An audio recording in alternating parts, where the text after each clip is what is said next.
I don't know how it keeps happening, but Vinland Saga continues to get better over time, and I can only imagine where season 2 is gonna go. But between Bjorn's warrior's death and, actually announcing that Aslak viewed him as a friend to give him peace of mind in his dying moments, you got the setup assassination plot to stall the king, which was amazing in itself, and having to have Canute say, hey, don't do that shit again with a body double, and then having Leif and just Thorfinn reunite, but it's never gonna be like he always thought it would be after 11 years. Like, there was so much at play in this episode, and it all felt like it was the all-star of the episode, which is kind of fantastic. I definitely want to bring up Bjorn first and really dive into that section, because, last week I believe is when his content might have been in the manga, but I know they're rearranging and kind of piecing it together to flow a bit more naturally for the anime in the final stretch here, so I knew eventually, sooner rather than later, we would get some Bjorn content, especially because last week it was mentioned that, once he dies, the only one who's going to be left in Aslak's company would be Thorfinn, and Thorfinn's the guy who's only tagging along to kill him in the future. So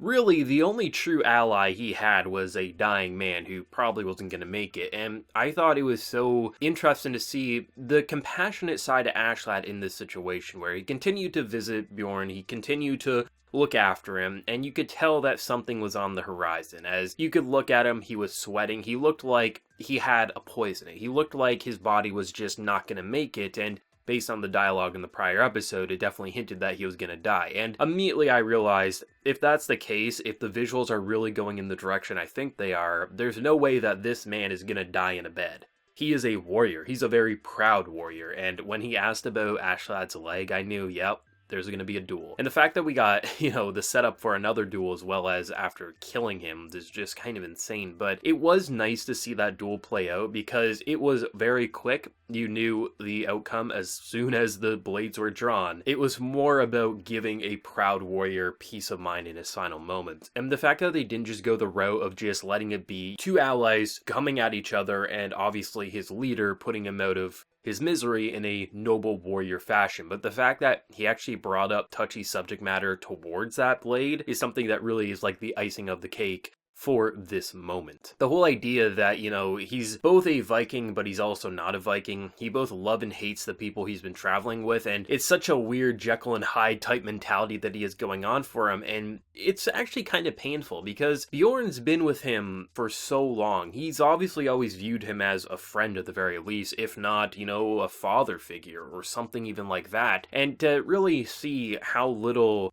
he's announced to everyone that he cared for them, because when they betrayed him, they all felt bad for what they were doing. They just didn't see that their leader was the right leader anymore, and he said that he hated them all. And to actually see Bjorn call that out and just in his dying moments just say, all I wanted was to be your friend, and he actually gives him that in his dying moments, I thought was the most touching thing we've seen in quite some time. Like, some people may want to call that cheesy or cliche, but for a character like Aslak, it's the farthest thing from that. This is a character who has distanced himself from literally everything. He's literally pushed away all friendships and companionships, and literally he just follows the king at this point in time. What he wants to be the king of this area. He wants to make sure things are set in motion so his fairy tale dreams could actually come to fruition. And I thought it was so in character, despite appearing out of character for Aslak in this moment, because if there was anyone he was going to admit to be a friend, it would have to be Bjorn. I mean, this is a guy who's been with him for so long, and you don't keep visiting him, and you don't keep giving him what he wants in his final moments unless you actually did care for him. And after all even before we really got to know Aslak, the one character who's always been there was this man. He was the lunatic who ate a mushroom and was just charging on a boat towards Taurus. He was always there, and to actually have that and just to see the pain in Aslak, because even though he gets up and says, okay, kid, I'll play with you next, the dude's heartbroken. He absolutely is. Like, he's lost everything. The only thing he has left is his little killer in training who probably eventually is going to kill him, and then also you have the prince that you're supporting to become king, and obviously he still has his distrust towards you, and rightfully so. He doesn't have anything left in this world except his dream that he hopes he can make a reality before his death. Like, that has to sting, and that entire build-up was masterfully done. Combined with Thorfinn reuniting with a long-lost friend was probably the best way you could have done that. I'm sure there's going to be some people saying it's such a plot device for him to actually be able to find Thorfinn in this location.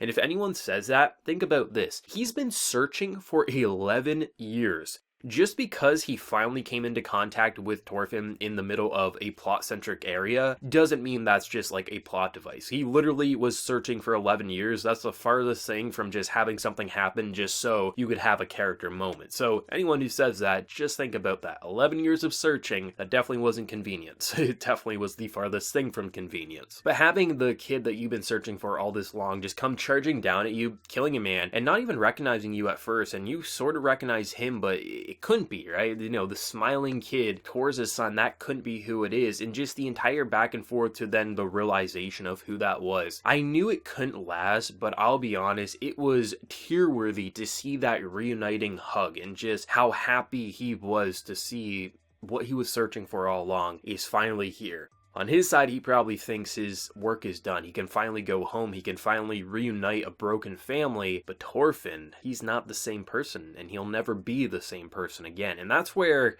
this episode, like in the middle chunk, really took off, because to just see that and just see the rage, like we've known about the rage, we've seen the rage, we've seen the clouded vision Thorfinn has towards reality, but he hasn't. And to just see this man who has gone bald and gray and just for so long, 11 years, searching for this, to then realize that his work is the farthest thing from done, and he may not even be able to get him home to his sickly mother who's gotten worse, his sister. And it's just everything about that. It feels like a reward and just a painful slap to the face, as if we remember the intro of Vinland Saga, the little chunk that kind of set everything in motion. We knew he was searching for him all this time, but to then see how far and how broken Thorfinn's become. He's both become incredibly strong, but also incredibly weak emotionally. And to see just someone trying to mend his heart, but because that's not his father, only his father rising from the grave could stop what has been happening. So to see all of that and just the dialogue and the pain in everyone's voice and just eyes, like even when Thorfinn was getting mad, you could see the pain. He's someone who just needs either to kill Aslak or, to see his father again. And such a painful and horrible journey. And to reunite someone who was such an innocent person in his life back in the day, someone who was actually, a good supporter of Thorfinn and what he wanted to do, and now seeing him be on the opposite side of being against what he's doing is such an interesting contrast and such a beautiful moment in this episode while being so goddamn painful. Emotional as the episode was, I was really happy to see how cunning the episode was as well. Aslak is just a mastermind. He knows who's a traitor. He knows what to do, and he can predict what the king is going to do. And the fact that he brings up basically like what's gonna happen here is like the king's probably gonna present you something that seems like a reward, but really is to just distance yourself from the kingdom. Should you refuse that, you're going to look like a traitor, because why wouldn't you accept it unless you're trying to overthrow the kingdom? So the idea of setting up an assassination plot where you would have a body double and then you would act as if it was really the prince, it was probably the most amazing plan we've seen in quite some time, because not only does it get the general common folk to start questioning, like, wait, why would you go after the prince if the king's here? Start setting up a conspiracy, and that's kind of amazing. Of course, for someone like Canute, like, he's not going to be all for that. He's not going to just sacrifice a random person for himself. Like, he would rather you make a plan with him or someone that he really does trust, not just some innocent girl who looks like him and then he can just pass off her death as, oh look, I can expose my father. Like, he has no problem at this point sending soldiers into battle, but the idea of just setting up someone to die just to protect himself, like, obviously that's not where he's at mentally. And I thought that was so interesting, especially because you're seeing all the characters just really bask in Aslak's cunningness, especially Thorkill just kind of being amazed by it and saying, hey, don't trust this dude, he's definitely gonna betray you. And I love how you get like this setup, or at least that's how I interpreted it, was like it was setting up as like, well, prove to me why he's a traitor, and then immediately just cuts to Thorfinn chilling in the woods spying on him. It's like, yeah, I gotta spy on him, don't worry, I'll prove it to you. I feel like in a lot of stories we would have this moment where you'd have your naive ruler, I've known this person for so long, there's no way that they would betray me, and then immediately they shut that down as if, here's my proof. I'm gonna have Thorfinn come back and say, yeah, this guy's an absolute traitor. But I have to say, my favorite cunningness in this episode would have to be that instead of just like silencing the traitor, using that traitor to make the king think that they have a lot more time than they probably do. Like,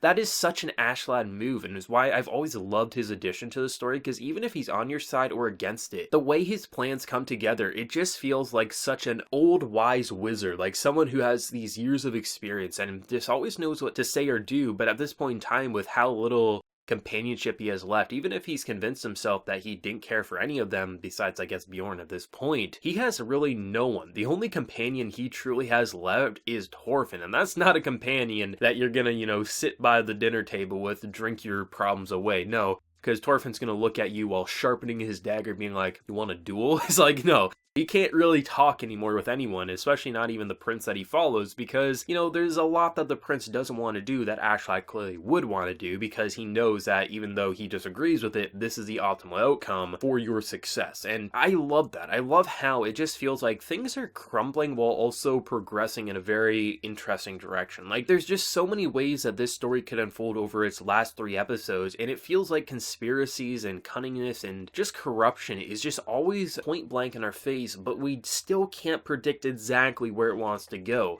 And that's a really interesting feeling, because a lot of times you have a very easy to predict narrative, especially towards the final few episodes of the first season, especially for an adventure series like Vinland Saga. But here, I can't predict it. Sure, I can sometimes predict character moments and a few points here and there, but everything like this episode did and set up, I still can't predict where episode 22 will go next week. I really can't, and that's such a spectacular feeling. And I know once we conclude the first season, once we get into that second season, it's going to be even more insane, and the characters are continuing to just probably blow me away. I can definitely predict that for sure. I just feel like Vinland Saga every week, I know I'm going to just be so enthusiastic, thinking it's one of the best episodes, one of the best anime of the year, it's one of the best modern anime, period.